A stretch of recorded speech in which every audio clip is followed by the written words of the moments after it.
Selectman Franco said, tumultuous times. We've seen them before. 44 years ago, in 1972, American President Richard Nixon and Soviet President Leonid Brezhnev signed the SALT I Treaty, the Anti-Ballistic Missile Treaty, and other weapons reduction agreements. Some 70 nations agreed to ban biological warfare. President Nixon made an unprecedented 8-day visit to the People's Republic of China. The draft was ending, and U.S. ground troops were being steadily withdrawn from Vietnam. But on March 30th, 1972, as American forces were withdrawing, 200,000 North Vietnamese soldiers crossed into the South. Nixon responded, ordering the bombing of North Vietnam. In 1972, I was an East Coast sailor, a 23-year-old signalman, serving in USS Newport News, a heavy cruiser, with the radio call sign Thunder. We were flagship for Commander 2nd Fleet, Vice Admiral Vincent Dubois, and home was Pier 7 at the Naval Station in Norfolk, Virginia. As cold warriors, our cruises took us out into the stormy but otherwise peaceful Atlantic, to Northern Europe, the Caribbean, and South America. On April 10th, a Monday, Admiral Dubois would again be taking us south for a month of light training and warm, friendly port visits. But Monday came and we didn't go. On Tuesday, the Admiral and his staff started packing. On Wednesday, they left the ship. On Thursday, 3 days later, on orders that originated in the Nixon White House, the largest and most powerful all-gun cruiser ever built, backed from Pier 7 and put to sea. I kept a diary, starting the day we left Norfolk. April 13th, underway for extended operations. Officially, no more was said. 4 days later, going through the last block of the Panama Canal, we stopped for 4 hours for fuel. 10 days after that, in port, Pearl Harbor, underway late in the afternoon, we stopped for fuel.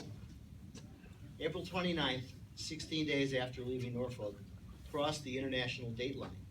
I love the dateline, and many of you have heard my dateline stories. The dateline is like a time zone on steroids. If it's Saturday on this side, it's Sunday on the other side, and at midnight it gets even better. Cross the dateline at midnight, say on Saturday, April 29th, and a moment later it's Monday, May 1st, and that was our plan. But our chaplain, Lieutenant Commander McElroy, a Catholic priest, bristled at the idea of a week without a Sunday. So as we crossed the international dateline, our chaplain cut a devilish deal with Captain Zartman, and the plan changed. Sunday followed Saturday, and we skipped Monday, May 1st instead. But like every Sunday since leaving Norfolk, this Sunday was a day not just for prayer, but for work and for training. Father McElroy and Captain Zartman each had a job to do. May 4th, in and out of Guam, stopping 3 hours for fuel. 2 days later, passing through the San Bernardino Straits to Subic Bay in the Philippines. We were there 2 nights, long enough to resupply, rearm, and refuel. On May 8th, we departed Subic Bay 05:30 in the morning. As I curiously noted in my log, we're doing 25 knots instead of the usual 15. Crossing the Pacific, we trained day and night, 24/7. But 2 days after leaving the Philippines, on the morning of May 10th, General Quarters sounded at 0100, and man your battle stations was followed by a new phrase. This is not a drill. I grew up in Yonkers, New York, and in 1972, my parents still lived there. As my mother heard it on the 6 o'clock news, I spoke to her about this morning. Early in the morning on May 9th, units of the United States 7th Fleet, led by the heavy cruiser USS Newport News, raced in darkness to within a few miles of North Vietnam's Haiphong Harbor and opened fire. It's the dateline again. May 10th for me, May 9th at CBS News in New York. The report continued. Gunners at Haiphong opened up after the cruiser's first shot, scattering about 200 shells through the flotilla. Navy men described the assault as smooth but harrowing, talking in between booms from their guns, shelling the South Vietnamese coast. Marine Captain Frank Thomas, a spotter 80 feet up, felt the spray of a near miss. Firemen in the engine rooms heard shrapnel pinging on the armored hull.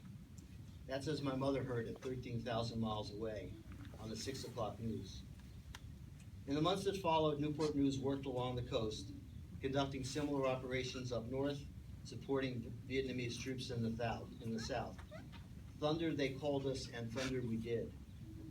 I left the ship in June, but 1,200 shipmates remained in the Tonkin Gulf and in harm's way. As the quip goes, if the enemy is within range, so are you. But there were no enemy hits and no onboard casualties.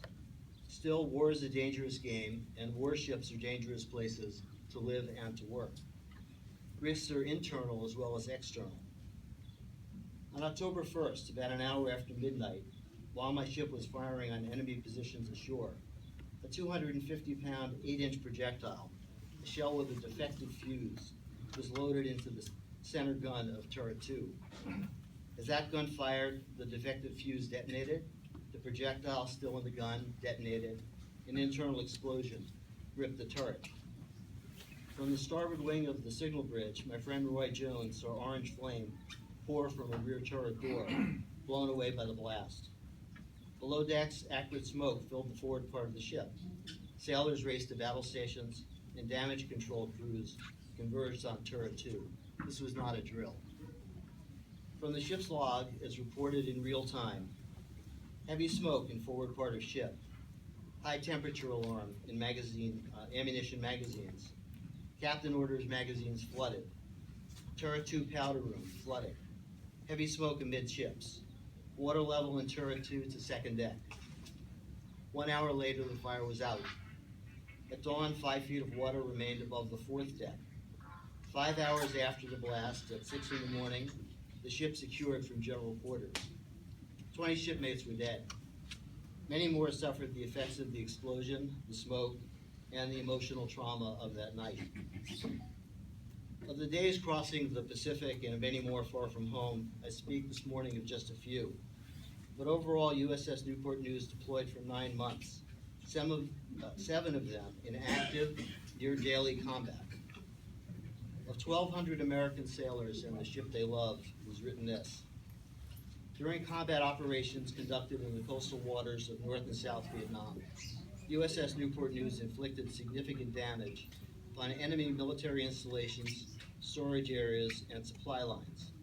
Newport News played a major role in containing the North Vietnamese offensive and was instrumental in sustaining the South Vietnamese counterattack.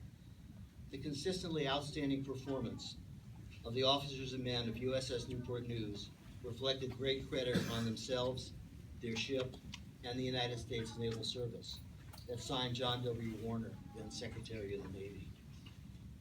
For exceptionally meritorious service while participating in combat operations in Southeast Asia, USS Newport News was awarded the Navy Unit Commendation, the unit equivalent of the Silver Star.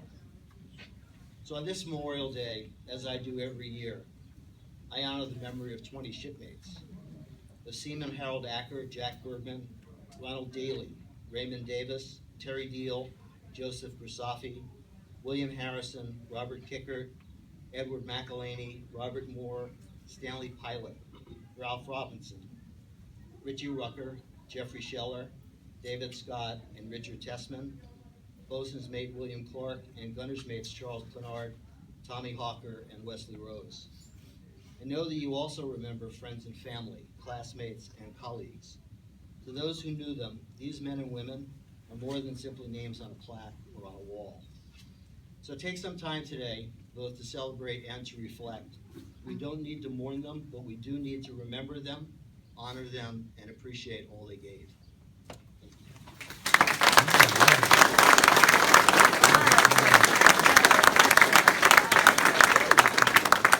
Tell Neil not to run away. It's amazing, because a few years ago we had Commissioner Shepard here, the building commissioner, who was a platoon leader in Vietnam, and he had those names of the men he lost listed over his desk. The names change, the wars change, but the sentiment is always the same. Again, Neil Gordon is a great supporter of our veterans. He's there for us. He represents the town in many things, but also he represents the veterans. And on behalf of my office and the Veterans of Foreign Wars and American Legion, I'd like to give you this gift to thank you for everything you do for us. Thank you, Neil.